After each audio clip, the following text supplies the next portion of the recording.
So my house got broken into recently, and as a result, I learned two things that you must consider.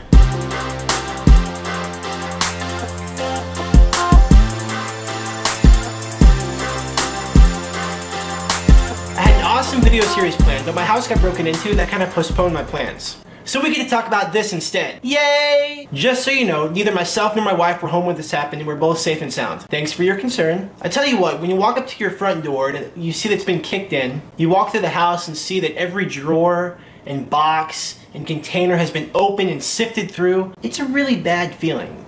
It's crazy to see every drawer open, papers thrown about, clothes all over the place, all the boxes and containers open and sifted through, your mattress thrown to the side. I mean, it's crazy.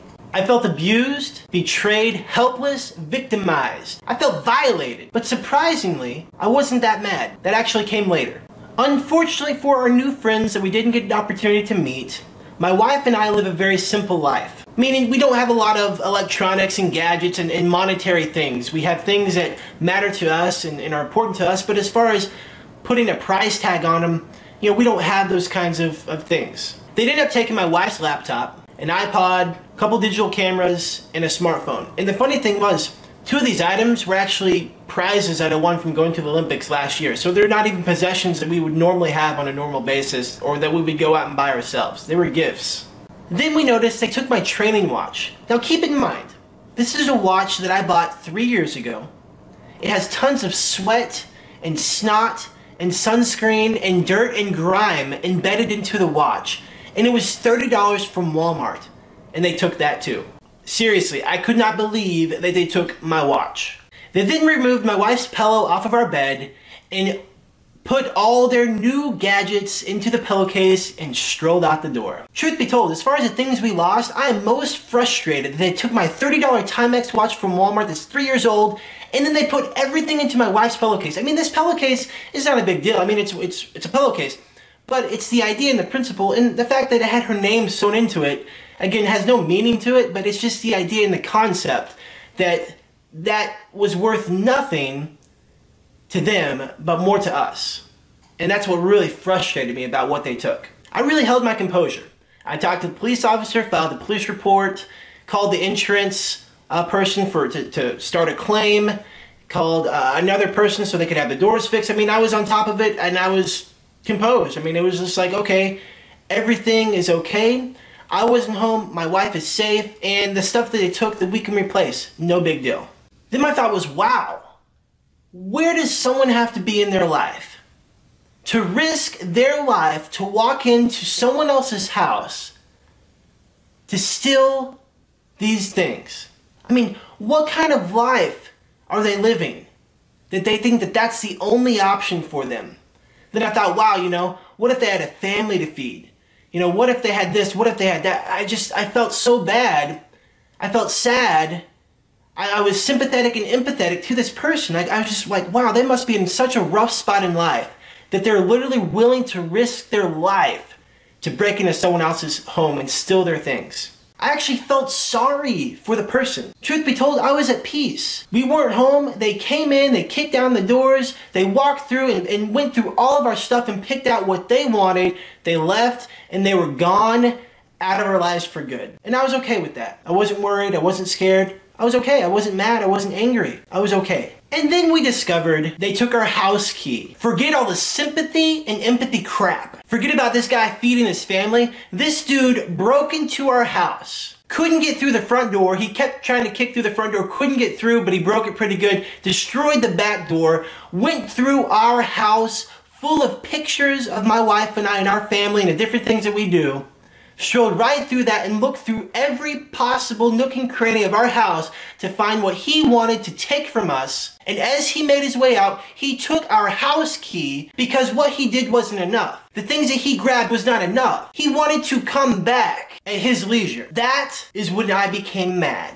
Who does that? I'll tell you who does it. This low-life, good-for-nothing, gutter trash, scum of the earth, soulless, no-conscience person does that. That's who does something like this. So low, bottom of the barrel. Like, I'm mad if you couldn't tell. I mean, at this point, I was mad if you could not tell. Goose fraba. Goose fraba. I'm okay, I promise. I'm really okay. Woosa. Woosa. Woosa.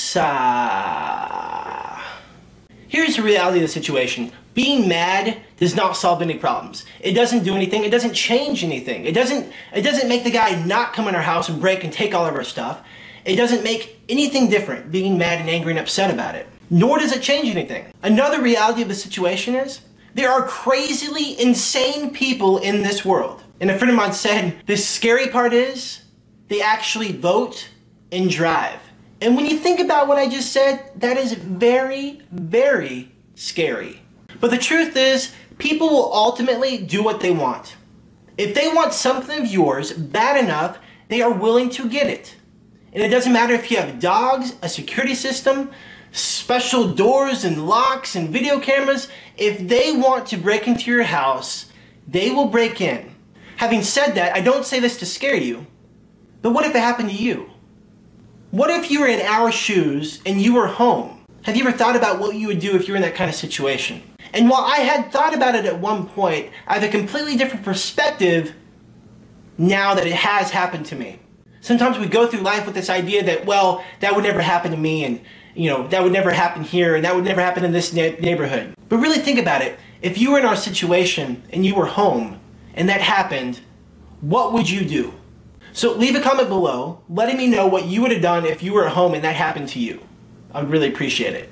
Whenever there's a tragedy and people have lost their lives or their homes or other possessions, it's a very, very sobering feeling and very sobering experience. I personally become very clear, and I'm very thankful and grateful for the important things in my life. Sometimes we get caught up in having a nice car and a nice house and all the nice gadgets, and we lose sight of what is really important in our lives.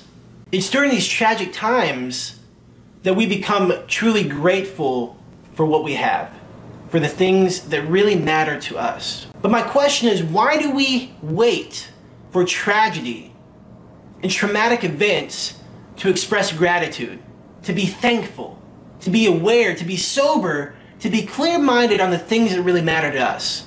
Why can't we always be mindful of what's really important in our lives? I challenge you to be mindful, grateful, and thankful for the things important to you in your life. As I mentioned earlier in the video, I had a video series planned, and with the break-in and everything going on with that, it kind of postponed that. But be on the lookout. I'm going to start the video series starting tomorrow, so look out for that.